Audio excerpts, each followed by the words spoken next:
thunder, rain. I couldn't wait to shut everything out, throw on the headset and grind some extractions in Darc Raiders. Our Discord group had been talking all week about some of the new updates they finally added to the ransom mechanic. Capture another player, lock their account, demand in-game loot and currency.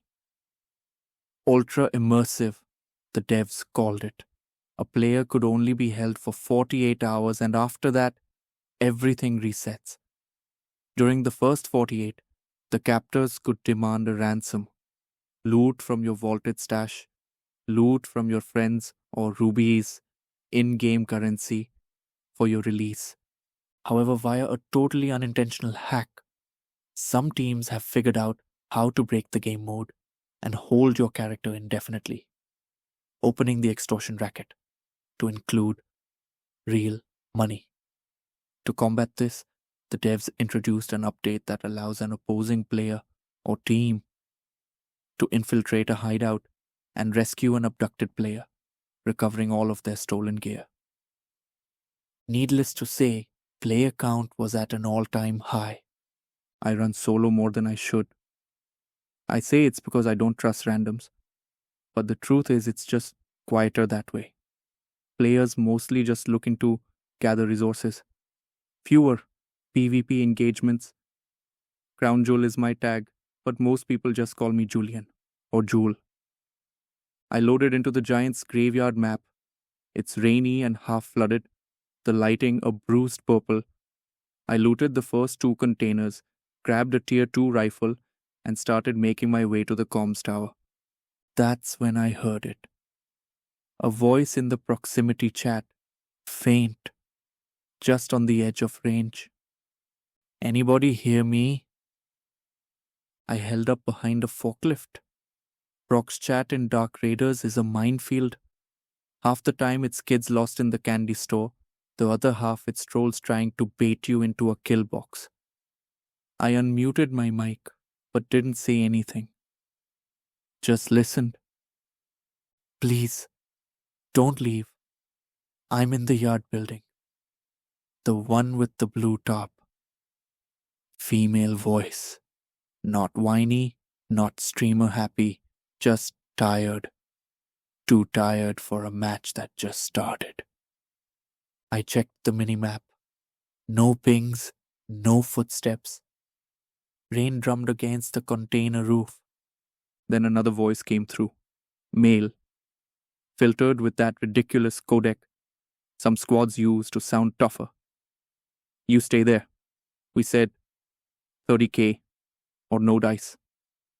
Next, muffled shuffling, like someone covering their mic. Then, nothing. Okay, I thought. Hostage scenario. A ruse. Probably 2 guys with a third on Overwatch, waiting for some savior type to come play hero. Seen it before. Hell, I've done it before. I kept moving, low and slow. Is someone there? The girl said again, more urgent.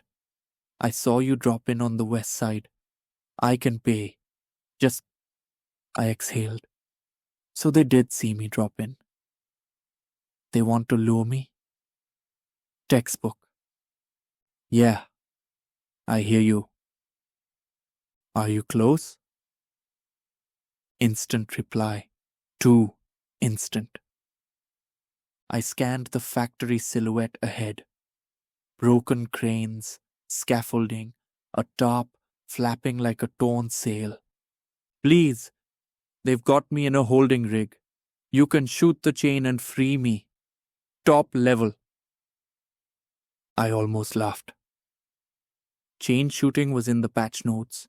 You could free a captive by breaking whatever they linked to. The devs were really leaning into the human trafficking roleplay this season. Disgusting. But the extraction shooter crowd eats it up. Where's your squad? I asked. I don't have one.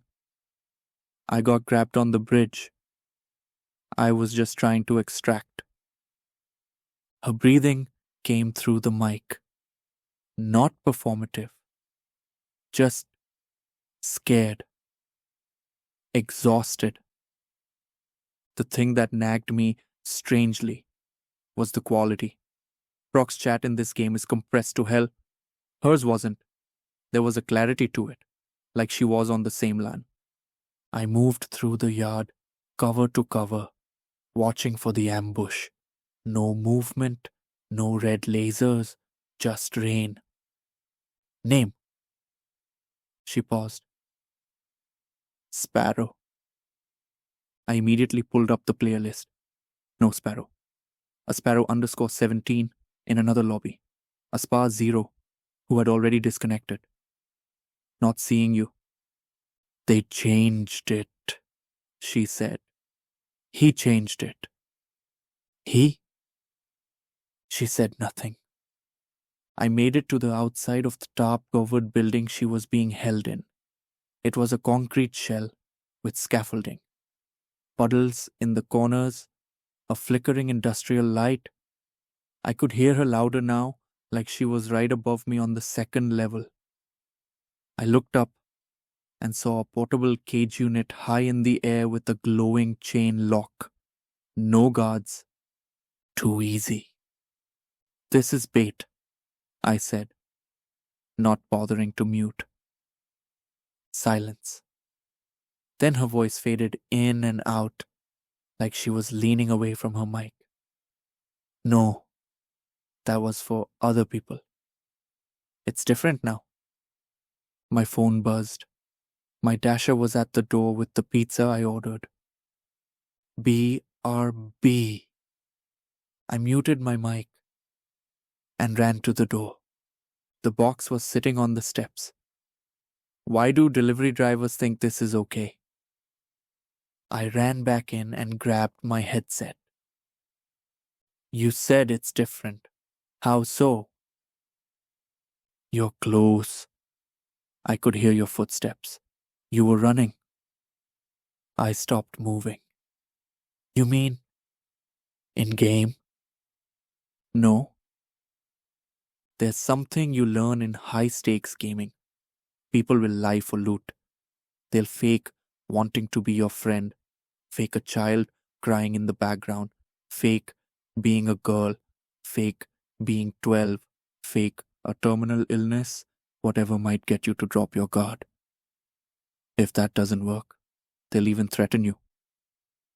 How do you know that? I asked. My mic was muted. Think about it. There's no delay in the chat. You're right above me. I looked at the ping. 2 milliseconds. My server is usually mid-teens, sometimes 20s. 2 is impossible unless. I alt-tabbed out, checked the router panel. No other devices connected but my desktop and my phone. No neighbors sharing, no one piggybacking. Please don't log off. I tabbed back in. My brain was firing. She continued. I was abducted in real life. My real name is Malika Lakshmi.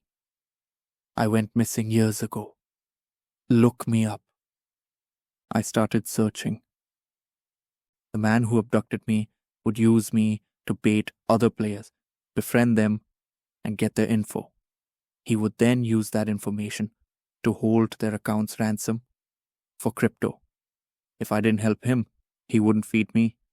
I found her. She went missing exactly 3 years ago, near a bridge about 1 mile from my home address while jogging. He was very angry when the mechanic became a feature in-game because it spread awareness, made players more cautious. He still used it to his advantage though. I froze. He broke the code. Yes, found a way to hold players captive indefinitely. I turned my head toward a door I hadn't opened in years, the door that led to the basement. Old wood, cheap brass knob. When my dad was alive, he was always working on the sump down there, or rewiring the panel. He would yell if I opened it. So I just stopped going down there. No reason to. My father was a software engineer. He died 2 years ago of a heart attack. She breathed. I didn't want to tell you who it was. Didn't know how you'd react. She sounded nervous, but relieved. I didn't want to believe it in full. My mind struggled, like spinning tires in sludge. I felt like a part of me had just been abducted, along with things I thought I knew. The house was dark, except for the glow of the monitor. My vision tunneled. Dad had done a bunch of soundproofing down there. Said the boiler was too loud. He said he wanted to make a workshop. My hand closed on the knob. It was cold and a little sticky. I twisted. The wood resisted at first, paint sealed in the jam. The door let out long, tired sigh. I moved down the hall, headset on. Might leave. My fingers left crescents in the plastic. Each step on the floorboard creaked in my ear. I can hear you, she whispered. You're right above me. I shoved open the basement door and clicked on the light. Nothing. Nothing but wooden steps going into shadow. The bulb dimmed, then steadied. Where are you? Left, she said. Her voice almost in my ear now. What looked like a wall of soundproof padding housed a discreet handle. I pulled it. Inside, a stack of monitors arranged on a workbench, all on, showing hidden cameras and Darc Raiders from different POVs. In front of the monitors is a note with a crypto wallet address that reads, Happy birthday, son. Neat phrase. Secret garden, hidden glance, posthumous fortune, sweat, work, family, deep, dark business. The floor was covered in empty cans of tuna, leading to a disheveled girl with bound wrists and a headset. Her eyes red and glossy. See, I told you. You were right above me.